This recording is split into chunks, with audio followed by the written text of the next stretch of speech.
Hello friend, welcome to easy learning. और आज हम इस वीडियो में देखने वाले हैं वेपर एब्जॉर्प्शन सिस्टम। सबसे पहले देखते हैं कि हमारा ये सिंपल वेपर एब्जॉर्प्शन सिस्टम है वो सिंपल वेपर कंप्रेशन सिस्टम से किस तरह से डिफरेंट है। तो दोस्तों, सिंपल वेपर कंप्रेशन सिस्टम है उसमें होता है कंडेंसर, एक्सपेंशन वाल्व, इवेपोरेटर और कंप्रेसर। और जब सिंपल वेपर एब्जॉर्प्शन सिस्टम में क्या होता है, कंडेंसर होता है, एक्सपेंशन वाल्व होता है, इवेपोरेटर होता है, लेकिन इस कंप्रेसर को रिप्लेस कर दिया जाता है चार कंपोनेंट से: जनरेटर, पंप, फिर प्रेशर रिड्यूसिंग वाल्व और एब्जॉर्बर। तो इन चारों को यूज़ करते हैं हम कंप्रेसर की जगह पे। ये मेन डिफरेंट है। अब देखते हैं कि कितने टाइप के वेपर एब्जॉर्प्शन सिस्टम होते हैं।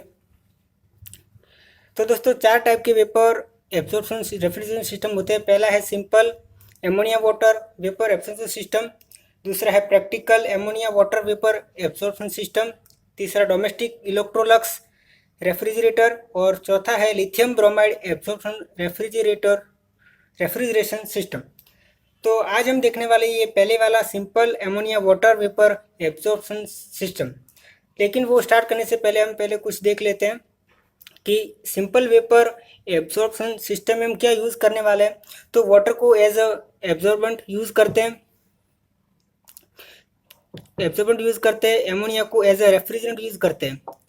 दूसरी एक बात कि एमोनिया की सॉल्युबिलिटी ऑफ एमोनिया। तो एमोनिया की सॉल्युबिलिटी वाटर में कब ज़्यादा होती है, जब इसका प्रेशर और टेम्परेचर लो हो तब उसकी सॉल्युबिलिटी ज़्यादा होती है। लेकिन जब प्रेशर और टेम्परेचर हाई हो तो एमोनिया की वाटर में सॉल्युबिलिटी कम होती है। दूसरे जो वर्ड यूज़ होने वाले हैं वो है स्ट्रॉन्ग सॉल्यूशन और वीक सॉल्यूशन। एमोनिया और वाटर के सॉल्यूशन में यदि एमोनिया ज़्यादा है तो उसे कहेंगे स्ट्रॉन्ग सॉल्यूशन, और यदि NH3 कम है तो उसे कहेंगे वीक सॉल्यूशन। आई होप कि आपको ये समझ में आ गया होगा। चलिए अब हमारी थियोरी है वो स्टार्ट करते हैं। तो ये है simple vapour absorption refrigeration system. तो दोस्तों, जनरेटर में क्या होता है, हाई प्रेशर स्ट्रॉन्ग सॉल्यूशन होता है जिसको हम हीटिंग कोयल की मदद से गर्म करते हैं। उसको हीट देने से क्या होता है कि जो एमोनिया है उसको 80% तक, मैक्सिमम 80% तक वो वेपर में कन्वर्ट हो जाती है एमोनिया। और वो हाई प्रेशर एमोनिया की जो वेपर है वो जाती है कंडेंसर में। तो दोस्तों, कंडेंसर में क्या होता है, वो अपनी हीट जो है वो रिलीज करता है। इसके लिए हमने यहाँ पे कूलिंग वाटर यूज़ किया है।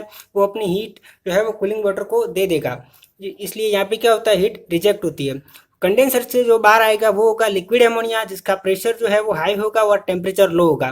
फिर वो लिक्विड एमोनिया पास होगा एक्सपेंशन वाल्व से। दोस्तों, एक्सपेंशन वाल्व जो प्रेशर तो उसका रिड्यूस करेगा, लेकिन साथ में उसका पार्शियली इवेपोरेशन भी हो जाता है।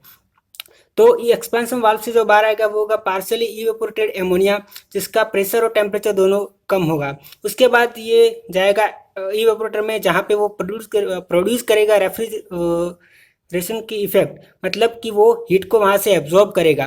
तो यहाँ पे क्या करेगा, हीट को एब्जॉर्ब करेगा, यहाँ पे कूलिंग इफेक्ट वो प्रोड्यूस करेगा। इवेपोरेटर से बाहर आएगा वो होगा NH3 की वेपर, उसका प्रेशर और टेम्परेचर भी लो होगा, और वो कहाँ पे जाएगा, एब्जॉर्बर में।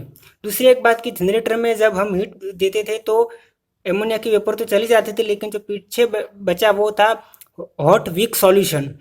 वीक सॉल्यूशन इसलिए क्योंकि उसमें एमोनिया कम था। अब वो weak solution with the help of pressure reducing valve कहाँ पे जाएगा, एब्जॉर्बर में। इसका जो फ्लो होता है वो ग्रेविटी की वजह से होता है। प्रेशर रिड्यूसिंग वाल्व उसका प्रेशर कम कर देगा।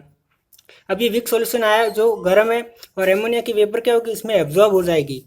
और सॉल्यूशन का टेम्परेचर मेंटेन करने के लिए हम क्या कर रहे हैं, कूलिंग वाटर का यूज़ कर रहे हैं वो, या ताकि सॉल्यूशन का टेम्परेचर कम से कम रहे और ज़्यादा से ज़्यादा वेपर को एब्जॉर्ब कर पाए।